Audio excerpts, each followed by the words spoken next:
Assalamualaikum warahmatullahi wabarakatuh. Pada video kali ini saya akan menjelaskan mengenai manajemen sumber daya manusia pada UKM yang saya bentuk. Dapat dilihat profil dari UKM saya, yaitu UKM Tani Maju, dengan nama produk jaheku yang merupakan rimpang dan akan dikembangkan sebagai Simplisia, berdiri pada tahun 2020, di mana alamatnya adalah di Kabupaten Temanggung, dengan pendiri saya sendiri, Dinda Amalia Gumai, dan memiliki email tanimaju2020@gmail.com, serta memiliki visi untuk menjadikan UKM Tani Maju sebagai penghasil rimpang dan Simplisia jahe emprit yang bermutu secara kuantitatif dan kualitatif, mandiri, menguasai dan mencapai target pasar dengan kualitas terbaik di Pulau Jawa. Pada UKM Tani Maju dibutuhkan beberapa jabatan yang harus diduduki oleh beberapa orang. Yang pertama ada pimpinan, bidang produksi, bidang pemasaran dan promosi, bidang SDM, bidang keuangan, dan staf administrasi, dan juga ada beberapa karyawan, di mana akan saya bahas di slide selanjutnya. Dalam mengelola sumber daya manusia di dalam suatu usaha, job spec dan job desk sangat dibutuhkan untuk menjelaskan apa itu jabatan dan apa tugas, wewenang, dan tanggung jawabnya. Yang pertama terdapat pimpinan dengan job spec pendidikan minimal S1, berpengalaman 1 tahun dalam bidang kepemimpinan, mempunyai kemampuan komunikasi yang aktif dan menguasai manajemen, dapat memimpin dengan baik, dan memiliki pemerakarsa yang berkaitan dengan tugas terhadap bawahannya.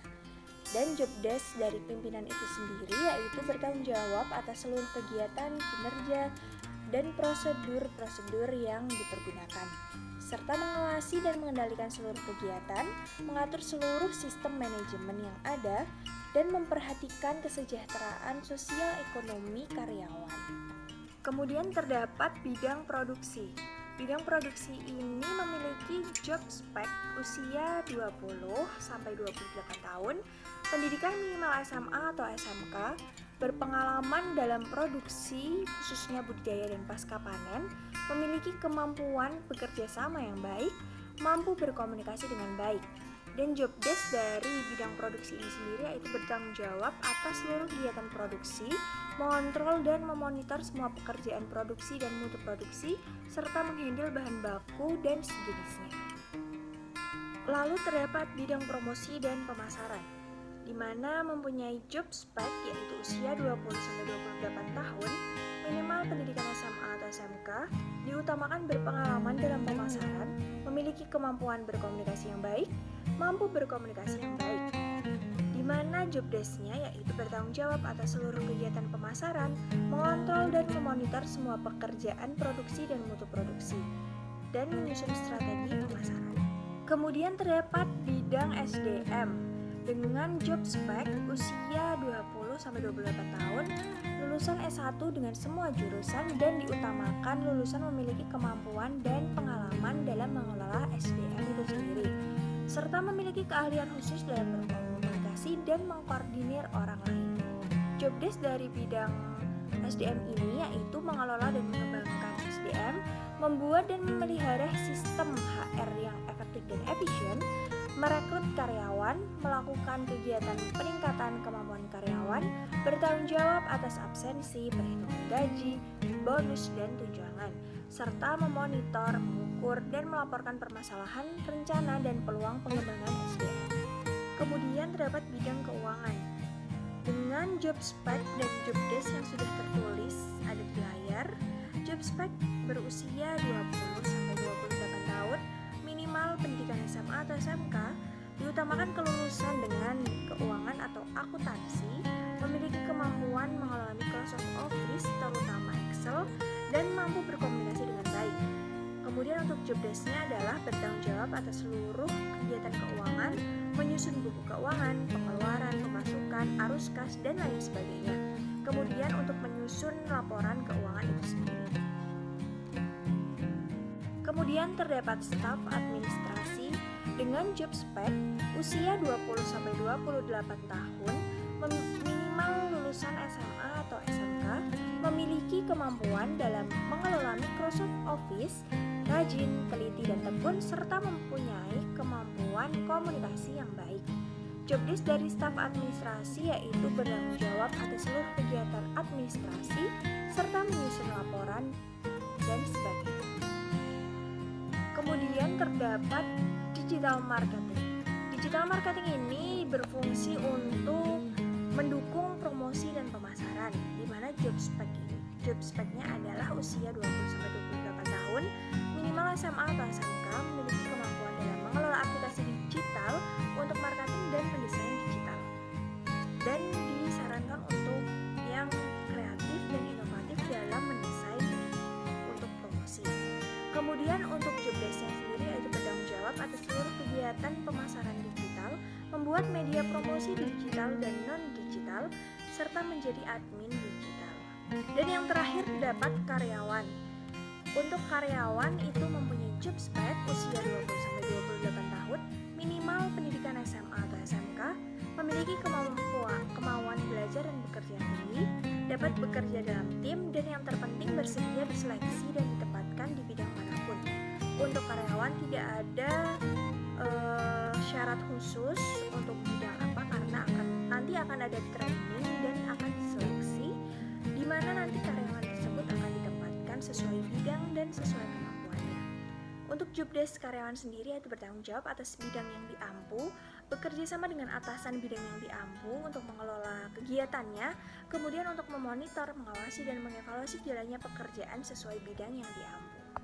Untuk mendapatkan karyawan perlu adanya perekrutan, di mana perekrutan pada UKM Tani Maju terdapat 10 langkah, yaitu mengidentifikasi kebutuhan posisi, membuat rencana perekrutan untuk posisi yang diinginkan, mempublikasikan lowongan, meninjau laporan yang masuk, mewawancara kandidat yang berkualitas, memeriksa referensi dan latar belakang, memilih orang yang berkualitas, membuat penawaran dan memberi informasi ke kandidat yang belum berhasil, menegosiasikan rincian gaji dan tanggal mulai bekerja. Setelah itu, pengusaha akan menyambut karyawan baru. Untuk meningkatkan rasa keinginan bekerja, maka UKM Tani Maju membuatkan beberapa motivasi kerja untuk karyawan,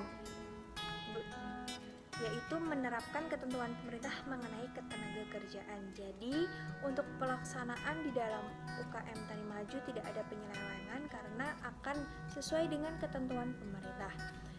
Kemudian terdapat pemberian kompensasi yang akan dijelaskan pada slide berikutnya, pemberian insentif, pemberian THR dan bonus kinerja, rekreasi, pemberian reward, dan menciptakan iklim yang kondusif. Kemudian terdapat pelatihan dan pengembangan, di mana akan dilaksanakan ada 5.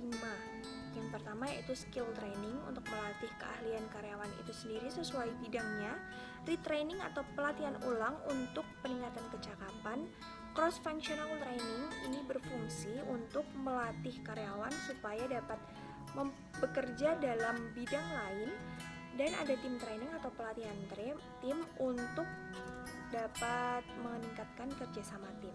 Yang terakhir terdapat pelatihan teknologi, di mana karyawan akan diberi pelatihan untuk meningkatkan pengetahuan dan keahlian dalam sesuai dengan perkembangan teknologi. Hubungan kerja sesuai perundangan. UKM Tani Maju memiliki beberapa role. Yang pertama yaitu masa kerja berlaku selamanya dan dengan perjanjian yang dibuat. Yang kedua, perjanjian kerja berakhir apabila berhenti bekerja. Yang ketiga, pemberian upah atau gaji per bulan. Yang keempat, pekerja menaati peraturan dan ini wajib. Yang kelima, pelanggaran akan ditindak dengan punishment yang akan disebutkan di slide berikutnya. Kemudian, jika terdapat perselisihan, maka akan diselesaikan secara musyawarah terlebih dahulu. Dan yang terakhir, terdapat perjanjian kerja yang bermaterai. Di dalam UKM Tani Maju juga terdapat reward dan punishment yang akan diterapkan. Reward yang berupa insentif dan pemilihan karyawan teladan. Hal ini juga berfungsi untuk memotivasi para karyawan agar bekerja dengan cakap. Kemudian terdapat punishment yang akan diberikan kepada karyawan itu sendiri yang merupakan terdapat peringatan lisan. Kemudian jika peringatan lisan ini tidak diindahkan, akan terdapat peringatan tulisan Jika peringatan tulisan ini tidak diindahkan lagi, maka akan dilaksanakan PHK atau pemutusan hak hubungan kerja secara sepihak oleh usaha itu sendiri. Dan yang terakhir adalah penggajian dan kompensasi. Penggajian dalam UKM Tani Maju terdapat pada peraturan, yaitu gajinya akan dibayarkan per bulan, dan yang kedua besaran gaji akan disesuaikan bidangnya. Kemudian jika di Kabupaten Temanggung UMR-nya sekitar Rp1.885.000. Untuk kompensasi sendiri terdapat dua kompensasi. Kompensasi langsung yang terdiri dari pemberian gaji pokok, komisi, dan bonus. Untuk kompensasi tidak langsung terdapat program perlindungan, liburan, THR, fasilitas makan, dan istirahat. Begitulah penjelasan dari saya mengenai manajemen SDM di dalam UKM Tani Maju. Mohon maaf apabila ada kekurangan dan kesalahan. Saya akhiri, wassalamualaikum warahmatullahi wabarakatuh.